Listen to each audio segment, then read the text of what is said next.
नमस्कार, आप देख रहे हैं जोहार झारखंड। मैं हूं आपके साथ विभा उपाध्याय। खबर चाईबासा से, जहां छोटा नागरा थाना क्षेत्र में एनआईए की छापेमारी इस वक्त चलती हुई माओवादी गतिविधियों से जुड़े एक मामले में एनआईए की टीम ने कई ठिकानों पर एक साथ दबिश दी है और एनआईए की टीम ने छोटा नागरा थाना क्षेत्र के बालिबा, मारांगपोंगा और कोलायबुरु के पास कई जगहों पर छापेमारी की है और चाईबासा एसपी ने एनआईए की छापेमारी की पुष्टि भी कर दी है। उन्होंने कहा कि एनआईए की ओर से भाकपा माओवादी इस मामले में छापेमारी जब यहां पर की जा रही है। एसपी ने विस्तार से हालांकि जानकारी देने से इनकार किया, लेकिन सूत्रों से मिल रही जानकारी के मुताबिक भाकपा माओवादियों के सहयोगी के ठिकानों पर यह छापेमारी की गई है। बताया जा रहा है कि एनआईए की ओर से 2024 में यह मामला अपने हाथों में लिया गया था और उसकी जांच की जा रही है। और इस खबर पर ज्यादा जानकारी के साथ न्यूज 18 संवाददाता चाईबासा से रुपेश प्रधान जुड़ चुके हैं। रुपेश, क्या जानकारी मिल रही है अब तक की इस छापेमारी को लेकर? देखिए, पश्चिम सिंहभूम का जो छोटा नागरा थाना क्षेत्र है, ये सारंडा क्षेत्र में पड़ता है और यहाँ इस क्षेत्र में कई गांवों में बालिबा और इसके आसपास के कई गांवों में एनआईए की टीम द्वारा छापेमारी की गई है। आधिकारिक तौर पर इसमें पूरा मामला स्पष्ट नहीं हो पा रहा है, क्योंकि जो जिला पुलिस है, एसपी ने हालांकि छापेमारी की पुष्टि की है, लेकिन उन्होंने भी इस मामले में पूरी जानकारी देने में अपनी असमर्थता जताई है। हालांकि उन्होंने ये कहा कि भाकपा माओवादी से जुड़े हुए मामले में एनआईए की टीम वहां जांच करने पहुंची थी और वहां छापेमारी की है। लेकिन सूत्रों से जो जानकारी मिल रही है उसे ये बात सामने आ रही है कि टोंटो थाना क्षेत्र का एक मामला था जो कि भाकपा माओवादी के सदस्य की गिरफ्तारी से जुड़ा हुआ था और उससे कई खुलासे एनआईए ने 2024 में, पिछले साल जब इस मामले को अपने हाथों में लिया था, तो उसके बाद कई बिंदु सामने आए थे और भाकपा माओवादियों के जो सहयोगियों के यहाँ ये छापेमारी किए जाने की बात सामने आ रही है। लेकिन आधिकारिक तौर पर ये बात स्पष्ट नहीं हो पा रही है। लेकिन जो बातें सामने आ रही है सूत्रों से, इससे यही पता चल रहा है कि उसके जो सहयोगी हैं उनके यहाँ छापेमारी किए जाने की बात सामने आ रही है। बहुत बहुत शुक्रिया रुपेश प्रधान इस तमाम जानकारी के लिए। वहीं रांची से बड़ी खबर, जहां पंडरा लूटकांड में 8 आरोपियों को गिरफ्तार कर लिया गया है, जिनमें 3 महिला समेत 8 लोगों की गिरफ्तारी। 3 फरार बताए जा रहे हैं। 2.63 लाख रुपए कैश, पिस्टल, कारतूस की जब्ती हुई है। गाड़ी में पुलिस का बोर्ड लगाकर लूट की घटना को अंजाम दिया जाता था। होटल संचालक मास्टरमाइंड इस पूरे मामले का निकला है। होटल में ही लूट की प्लानिंग की गई थी और अब एक बड़ी कामयाबी के तौर पर इसे देखा जा रहा है, जिसमें कैश की बरामदगी हुई है। और देखिए कैसे शातिराना अंदाज में पुलिस का ही बोर्ड लगाकर गाड़ी का इस्तेमाल हो रहा था। होटल संचालक मास्टरमाइंड निकला है, यानी कि पूरी प्लानिंग जो है वो इसी की थी और होटल में बैठकर ही प्लानिंग बनाई गई थी।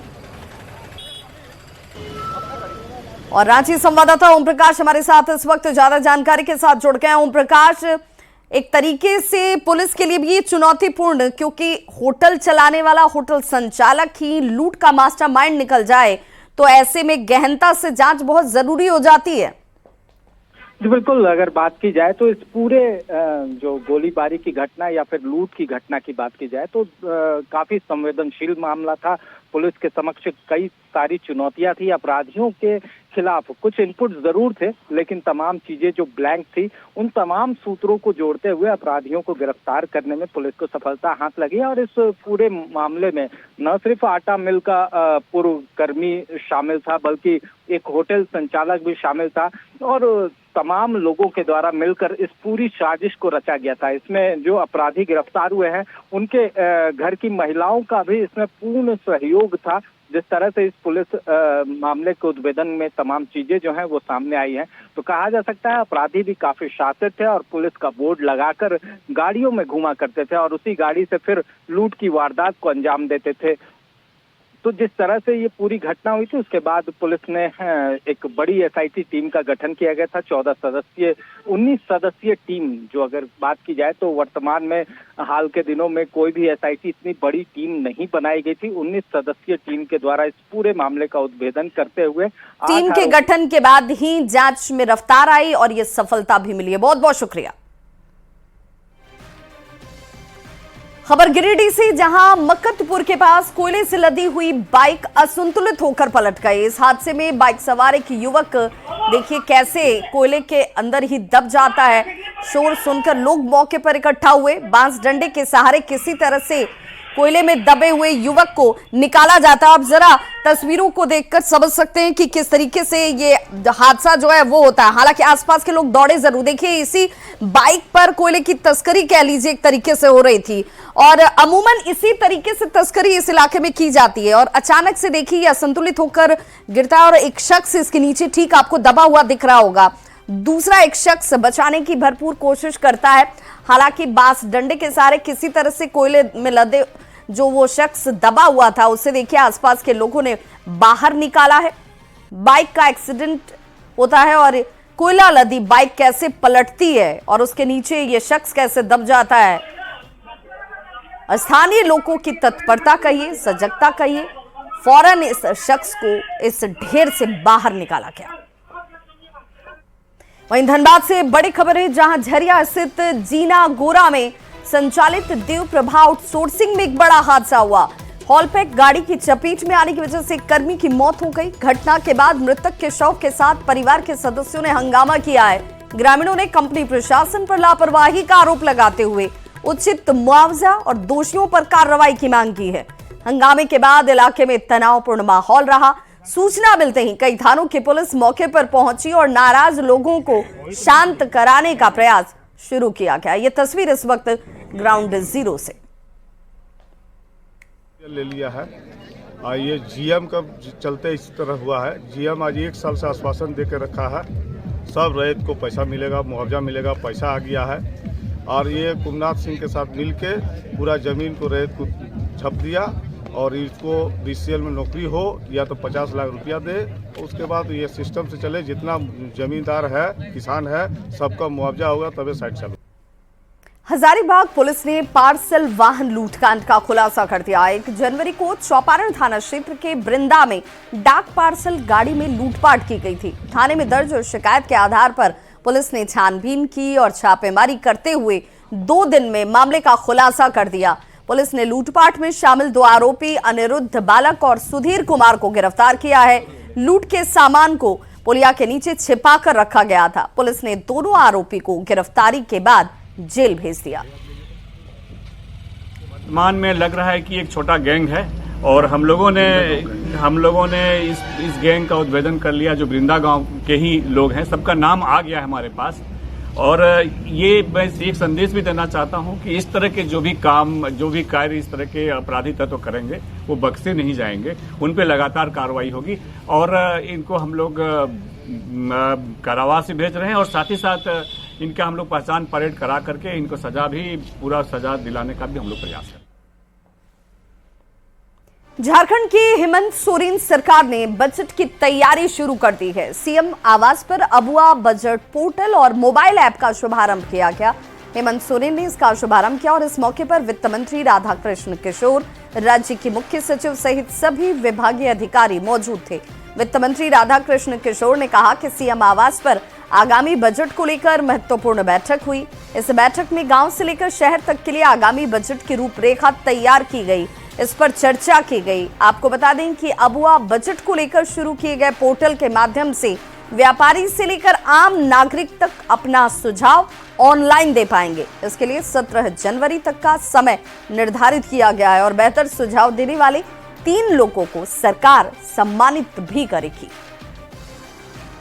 मुख्यमंत्री जी की अध्यक्षता में एक बैठक हुई है कि 2025-26 के बजट के लिए जो तैयारी की जाएगी वो किस प्रकार से होगी, किस प्रकार ग्रामीण और शहरी क्षेत्रों की योजनाओं को लेकर, महत्वपूर्ण योजनाओं को लेकर उस बजट में उसका समावेश किया जाएगा। इसी को लेकर के एक बैठक हुई थी जिसमें मुख्य सचिव, वित्त सचिव और मुख्यमंत्री जी के जो एडिशनल चीफ सेक्रेटरी हैं वो सभी लोग, कई पदाधिकारी उसमें उपस्थित थे और एक रूपरेखा तैयार की गई है। इस तो झारखंड में नए सरकार के गठन के बाद सभी पार्टियां अपने अपने कार्यकर्ताओं को एकजुट करने और संगठन को मजबूत करने में जुट गई हैं। आरजेडी ने इस बार 35 लाख लोगों को अपनी पार्टी के साथ जोड़ने का संकल्प लिया है। इसी कड़ी में आरजेडी की जिला इकाई की ओर से अहम बैठक हुई, जिसमें रांची में पार्टी को मजबूत करने पर मंथन हुआ।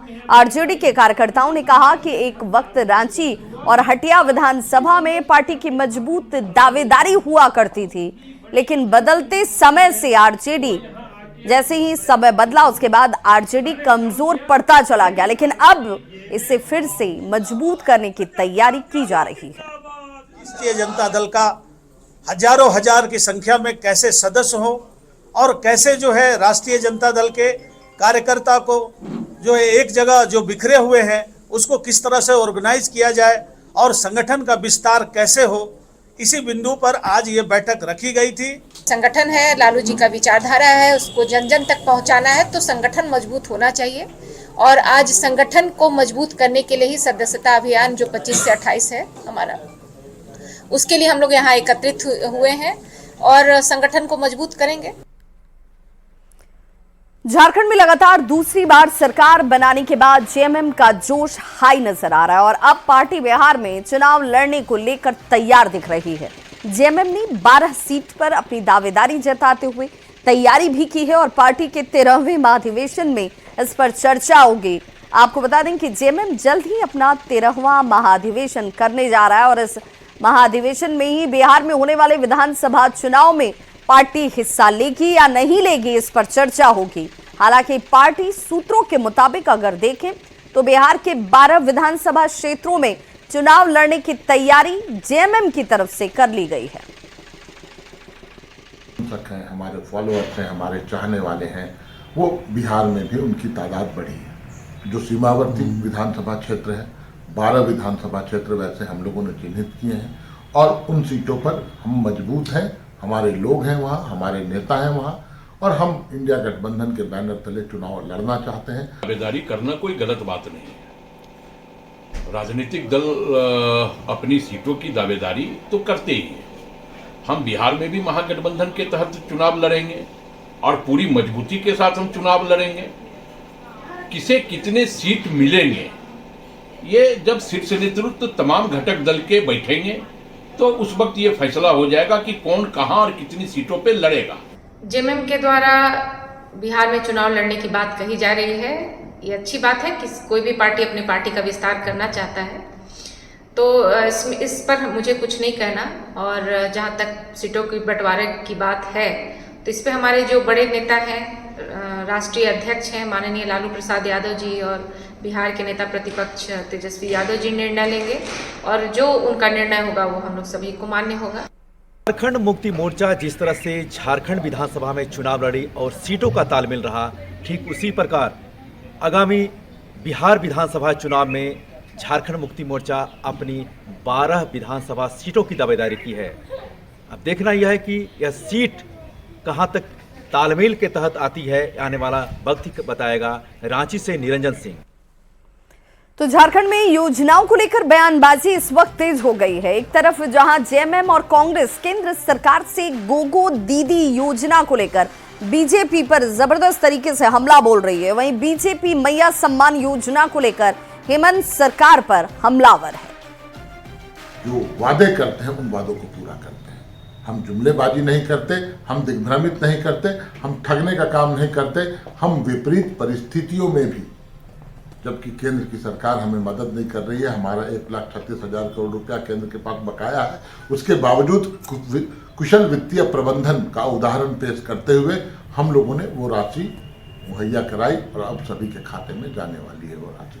तो ये बहुत स्वागत योग्य विषय है और सभी में उल्लास है। महिलाओं में बहुत सारे महिलाओं का यह कंप्लेन भी था कि गोगो दीदी फॉर्म जो भरा जा रहा है उसमें 500 रुपया, 200 रुपया, 300 रुपया हम लोगों से मांगा जा रहा है फॉर्म जमा करवाने के नाम पर। तो ये बिल्कुल गंभीर बात है और स्वाभाविक तौर पे इस तरह की बातें अगर निकल करके सामने आई है तो हमें लगता है कि भारतीय जनता पार्टी को इस पर जांच करवानी चाहिए। आदमी जो करता है ना उसी लिहाज से सबको देखता है। इन्होंने मैया सम्मान योजना में किस तरीके का भ्रष्टाचार किया, इन पर आरोप लगा कि इनके कार्यकर्ताओं ने भोले भाले जो महिलाएं थी ग्रामीण क्षेत्र की, उनसे पैसा ठग लिया मैया सम्मान योजना का फॉर्म भरवाने में। तो शायद इनको गोगो दीदी योजना को भी उसी चश्मे से देख रहे हैं। ये तो जेएमएम ने जो किया है सब जगह उनको वही दिखेगा। और बड़ी खबर इस वक्त दिल्ली से आ रही है, जहां बीपीएससी परीक्षा रद्द करने का मामला पहुंचा है सुप्रीम कोर्ट।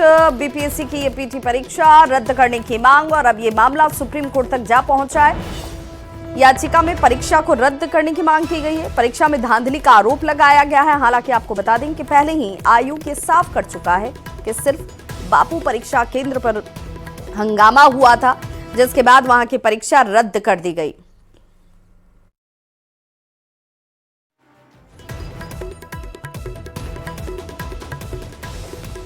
और इस खबर पर ज्यादा जानकारी के साथ हमारे साथ संवाददाता शंकर आनंद जुड़ चुके हैं। शंकर, क्या जानकारी मिल रही है? अब जब ये मामला सुप्रीम कोर्ट पहुंचा है तो अब छात्रों के लिहाज से देखा जाए या फिर इस पर पूरे उपजे विवाद के लिहाज से देखा जाए, क्या सुप्रीम कोर्ट के अब मामला जाने के बाद इस पर विराम लग जाएगा, इसकी उम्मीद की जाए? देखिए, सबसे पहले ये कहा जा सकता है कि बीपीएससी जो प्रीलिम्स परीक्षा है, इसको रद्द करने की जो मांग है वो उससे जुड़ा हुआ एक याचिका जो है वो सुप्रीम कोर्ट में आ गया है। तो अब इस मामले पर कल या परसों इस मामले पर अगली सुनवाई की जो तारीख है वो मुकर्रर हो सकती है। कल या तो सोमवार या तो परसों 7 तारीख को इस मामले पर तारीख का ऐलान होगा। और जब इस मामले पर सुनवाई की प्रक्रिया होगी तो देखना लाजमी होगा कि कोर्ट में किस तरह से उन तमाम दलीलों पर कोर्ट के सामने रखा जाएगा। और जिस तरह से याचिका दायर की गई है उस याचिका में इस बात का भी साफ तौर पर जिक्र है कि जो आरोप एसपी और डीएम है उन पर भी कार्रवाई होनी चाहिए, क्योंकि जिस तरह से पटना में छात्रों के ऊपर में लाठीचार्ज हुआ और जिस तरह से वहां पर छात्रों को परेशान किया गया, तो ये जो आरोप है ये आरोप अपने आप में बेहद महत्वपूर्ण है। क्योंकि इस बात को लेकर बिहार की राजनीति जिस तरह से अब गर्माती हुई नजर आ रही है, क्योंकि इस बात को लेकर हजारों के तादाद में जो उम्मीदवार है, जो स्टूडेंट्स हैं, वो सड़क पे बैठे हुए हैं। और गांधी मैदान की बात करें या अन्य दूसरे इलाकों में जिस तरह से स्टूडेंट इस बात को लेकर एक बहुत बड़ा मुद्दा बना रहे हैं और इस मुद्दे को लेकर अब राजनेताओं की भी एंट्री हो चुकी है। तो एक राजनीति जो है, चाहे बिहार की राजनीति से निकला हुआ जो मुद्दा है वो दिल्ली तक ये पहुंच चुका है। तो कहीं न कहीं इस मुद्दे को लेकर जिस तरह से याचिका दायर की गई है तो देखना लाजमी होगा कि कोर्ट में इस मामले पर किस तरह से तमाम दलीलों को रखा जाएगा। और इस मामले पर लाठीचार्ज के लिए जिम्मेवार जिले के एसपी और डीएम के खिलाफ भी कार्रवाई करने की मांग की गई है। तो इस मामले पर जो तमाम दलीलें जो हैं कोर्ट के अंदर रखी जाएगी, लेकिन अभी तारीख मुकर्रर नहीं हुई है। तो इस मामले में एक अनुमान लगाया जा रहा है कि कल या तो परसों तारीख जो है वो कंफर्म हो जाएगा।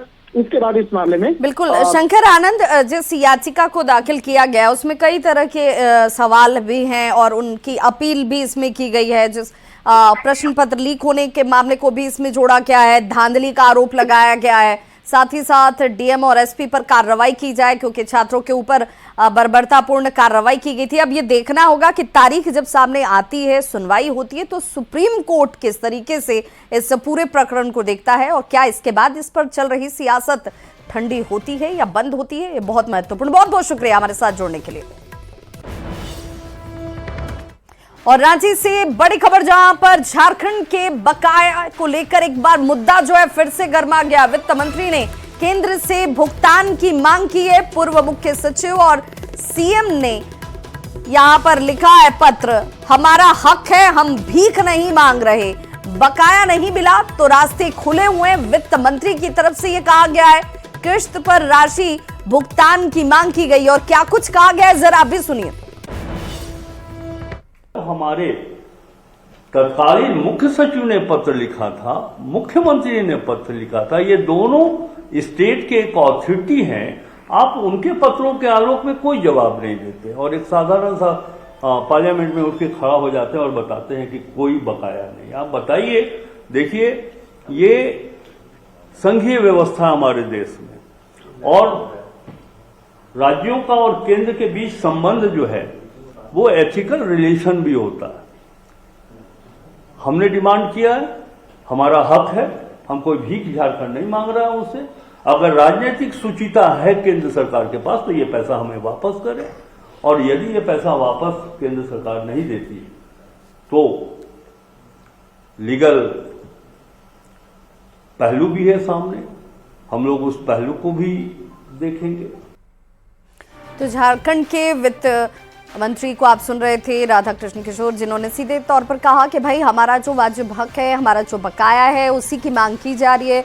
पूर्व वित्त सचिव ने भी इसको लेकर बात उठाई थी, मुख्यमंत्री ने भी उठाई, लेकिन इसे लेकर कोई जवाब वाजिब तरीके से नहीं आया और इसीलिए अब हमारे पास विकल्प कानूनी प्रक्रिया में जाने का भी है। बहुत बहुत शुक्रिया। और ऐसे में इस बुलेटिन में खबरों का सिलसिला लगातार जारी है। आप देखते रहिए न्यूज़ 18 बिहार झारखंड।